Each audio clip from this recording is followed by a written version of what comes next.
श्रावण महिना सुरू झालाय आणि श्रावण महिना सुरू झाल्यानंतर चालू होते ती सणांची रेलचेल। आणि या सगळ्या सणांच्या रेलचेलीमध्ये आपला आवडता सण येतो तो म्हणजे रक्षाबंधन। तुम्हाला सुद्धा हा सण खूप आवडतो ना? ते नक्की कमेंटमध्ये सांगा।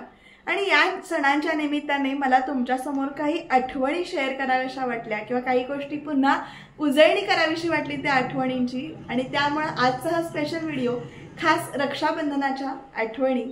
तर बघूया माझ्या रक्षाबंधनाच्या आठवणी काय काय आहेत आणि तुमच्या रक्षाबंधनाच्या आठवणी काय काय आहेत ते तुम्ही कमेंटमध्ये नक्की सांगा। तर रक्षाबंधन म्हटलं की लहान असताना आपण लहान मुलांच्या म्हणजे ज्या काही कार्टूनच्या राख्या यायच्या त्या घ्यायचो किंवा असे गोंड्यांच्या राख्या घ्यायचो। खूप छान वाटायचं त्यावेळेला, आणि त्यावेळेला खरेदी करायला आपण आपल्या आई बाबांबरोबर जायचो। म्हणजे मी आई बरोबर जायचे, छान असं आईचा हात धरून जायचं, दुकानातल्या राख्या बघायच्या, आई मला ही राखी आवडली, आई मला ती राखी आवडली, अशा पद्धतीने आपण आईसोबत सांगायचो आणि आई आपल्याला आवडेल त्या राख्या घेऊन द्यायची। कार्टूनच्या राख्या मिळायच्या बघा, विशेषतः छोट्या छोट्या असायच्या त्या एक आठवतात मला कार्टूनच्या राख्या। तुम्ही सुद्धा अशा कार्टूनच्या राख्या घेतल्यात का कधी? त्याचबरोबर दुसरी अशी आठवण रक्षाबंधनाची ती म्हणजे मामाला राख्या पाठवायच्या असायच्या। म्हणजे आता पण पाठवल्या जातात, पण त्यावेळेला जरा खूप मजा वाटायची। आईच्या राख्या वेगळ्या घ्यायच्या, आमच्या राख्या वेगळ्या घ्यायच्या आणि मग त्या अशा लिफाफ्यात घालायच्या आणि मग तो लिफाफा जाऊन पोस्टात टाकायचा। शाळेत जाता जाता ते काम करायचं असायचं। 4-5 दिवस आधी किंवा 8-10 दिवस आधी सुद्धा राख्या पोस्टात टाकल्या जायच्या, कारण त्या वेळेवर पोचल्या पाहिजेत। मामा माझा आहे रत्नागिरीला, त्या वेळेवर राख्या पोचल्या पाहिजेत, त्यामुळे 8-10 दिवस आधी तरी साधारण राख्या घेऊन त्या पोस्टात टाकल्या जायच्या। तुम्ही सुद्धा राख्या पोस्टात टाकल्यात का कधी? त्याचबरोबर शाळेमध्ये असतानाचं रक्षाबंधन खूप वेगळं असायचं, कारण शाळेमध्ये असताना कार्यानुभव अंतर्गत रेशीम धाग्यांच्या राख्या करायला शिकवलं जायचं। काही ब्रेसलेट स्वरूपाच्या राख्या म्हणजे तो मायक्रॉनचा वेगळा दोरा असतो तो घेऊन राख्या तयार करायला शिकवल्या जायच्या। त्यामुळे रक्षाबंधन शाळेतलं हे वेगळंच असायचं, कारण शाळेत राख्या आपण केलेल्या असायच्या आणि त्या आपण मुलांना बांधायच्या असायच्या। त्याचबरोबर ना अजून एक मजा तुम्हाला सांगते, शाळेमध्ये जेव्हा असं रक्षाबंधन वगैरे सेलिब्रेशन करायचे त्यावेळेला आमच्या वेळी आम्ही काहीतरी गिफ्ट काढायचो, म्हणजे गिफ्ट घ्यायचो आमच्याकडून सुद्धा, आणि मुलं पण आम्हाला काहीतरी गिफ्ट द्यायची। तर मुलं काय गिफ्ट देणार किंवा आपण काय द्यायचं, आणि बहुतेकदा ते पेन एवढंच मर्यादित राहायचं, कारण ते युजफुल होतं, त्यामुळे सगळेजण तेच आम्ही घ्यायचो किंवा कॉन्ट्रीब्युशन काढून ते घ्यायचा प्रयत्न करायचो। आणि जेव्हा शाळेमध्ये ना प्रार्थनेच्या वेळी स्टार्टिंगला म्हणजे शाळा सुरू झाल्यानंतर सकाळी प्रार्थना जेव्हा होते त्याच्यानंतर काय करायचे, मुलांना आणि मुलींना असं एकमेकांच्या समोर उभं करायचे आणि राख्या बांधायला सांगायचे। म्हणजे हे प्रायमरी झालं सगळ्यांचं, आणि मग नंतर वर्गावर्गातलं सेलिब्रेशन वेगळं असायचं बरं का।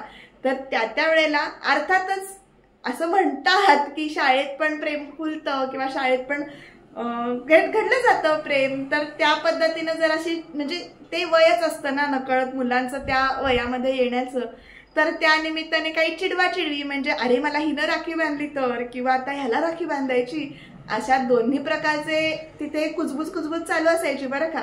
पण ती तेवढ्यापुरती जस्ट एक मजा म्हणून, फार काही सिरियस नसायचं ते, आणि अभ्यासावर जास्त लक्ष देण्याकडे भर असायचा त्या वेळेला, पण ही अशी मजा चालायची। तुम्ही सुद्धा जेव्हा शाळेत होता तेव्हा अशी काही मजा मस्ती केलीये का किंवा चिडवाचिडवी केलीये का ते मला। शाळेतलं रक्षाबंधन झालंच, त्याप्रमाणे मग चालू होतं कॉलेजमध्ये गेल्यावर पण रक्षाबंधन। मग ते कॉलेजमधलं रक्षाबंधन जरा वेगळं, वर्गापुरतं मर्यादित।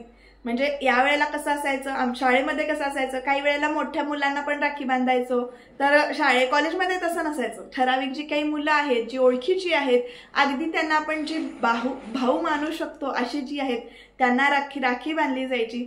त्यामुळे कॉलेजमधलं रक्षाबंधन हे थोडंफार लिमिटेड असायचं। आणि मग त्यानंतर शाळेमध्ये असताना सुद्धा आम्ही बांधायचो की आमच्या शिक्षकांना पण राखी बांधायचो आम्ही, जेणेकरून ते आपलं रक्षण करतात, आपल्याला शिकवतात, आपल्याला नवीन काहीतरी करायला उत्स्फूर्त करतात, तर त्यांना पण आपण राखी बांधली पाहिजे असं वाटायचं। त्यामुळे काही वेळेला आम्ही शाळेत शिक्षकांना पण राखी बांधायचो आणि त्याच्यानंतर कॉलेजमध्ये पण बांधायचो। हे झालं शाळा कॉलेज किंवा बाहेरचे जे काही आपण दादा वगैरे म्हणतो बाकीच्यांना, तर अशांसाठीचं रक्षाबंधन। आणि मग घरातलं सेलिब्रेशन ते वेगळंच। खरं तर मी आणि माझी बहीण वेदिका आम्ही दोघी सख्या बहिणी, आम्हाला तसं बघायला गेलं तर सक्का भाऊ नाही, पण आमचे मानलेले भाऊ भरपूर आहेत। पण आम्ही जायचो आमच्या दादाकडे राखी बांधायला। तिथे गेल्यानंतर त्यांना राखी बांधायची, मस्त जेवायचं काकूच्या हातचं, गिफ्ट घ्यायचं।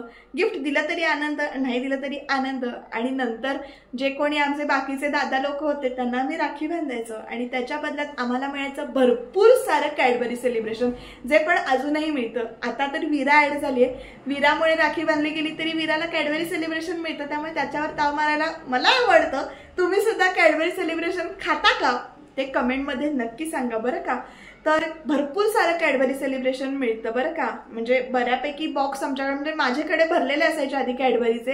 आणि त्याच्यानंतर मला रक्षाबंधनाची सांगायची अशी एक खास आठवण म्हणजे माझं लग्न झालं त्याच्यानंतर पहिल्याच वर्षी रक्षाबंधन जे काही केलं ते दणक्यात केलं बरं का। आम्ही आमच्या दोघा भावांनी म्हणजेच आकाशदादा आणि उदयदादाने मला त्या वर्षी ना पहिली साडी दिली बरं का रक्षाबंधनाची।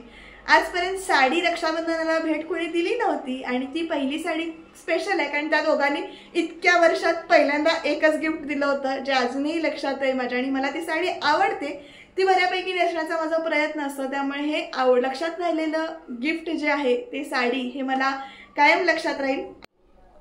रक्षाबंधनाच्या अशा अनेक आठवणी आहेत। आपण आपल्या बहिणीला सुद्धा राखी बांधली पाहिजे असं मला वाटतं, कारण आज जेव्हा मी कधीतरी डिप्रेस होते, बहिणीला आणि नणदेला सुद्धा बरं का, म्हणजे मी असं म्हणत नाही की म्हणजे बहिणीलाच फक्त हे करा, पण बहिणीला सुद्धा आणि नणदेला सुद्धा, नणंद सुद्धा आपली बहीणच आहे ना, ती जवळचीच आहे, तर ह्या दोघींना सुद्धा आपण राख्या बांधल्या पाहिजेत। त्याचबरोबर आपल्या आयुष्यात मैत्रीण म्हणून जे कोणी रक्षा करतं तर त्यांना फ्रेंडशिप डे मर्यादित आहेतच, आपला फ्रेंडशिप आपण करतोच, पण राखी बंधन हे एक वेगळंच फिलिंग देणारं आहे रक्षाबंधन असं मला वाटतं।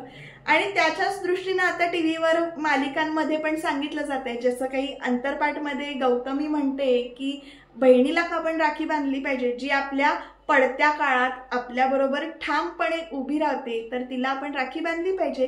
त्याचबरोबर ठरलं तर मग सिरियलमध्ये सुद्धा पूर्णाची स्वतः सायलीला राखी बांधते असा प्रोमो दाखवलाय, कारण तिनं त्या घराला सावरलंय। तर आपल्या बरोबर असणाऱ्या अशा प्रत्येक ज्या कोणी महिला आहेत, किंवा म्हणजे महिलाच मी तर सांगेन, भावाला तर आपण बांधतोच, पण आपल्याला सावरणाऱ्या मदत करणाऱ्या अशा ज्या कोणी महिला आहेत त्यांना सुद्धा आपण राखी बांधली तर वावगं ठरणार नाही।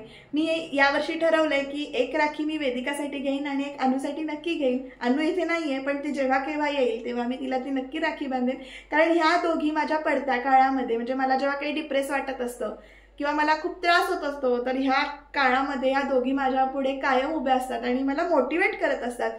वेदिका सांगत असते की ताई तू हे कर, अनु सांगत असते की हा वृषाली हे बरोबर आहे, हे चूक आहे, किंवा असं दोघी मिळून मला छान सांगत असतात। जरी मी त्यांच्यापेक्षा वयाने मोठी असले तरी काही काही गोष्टीमध्ये मला मदत लागतेच, त्यामुळं मी त्या दोघींचे म्हणजे या रक्षाबंधनाच्या निमित्ताने दोघींना खूप थँक्यू म्हणेन। थँक्यू।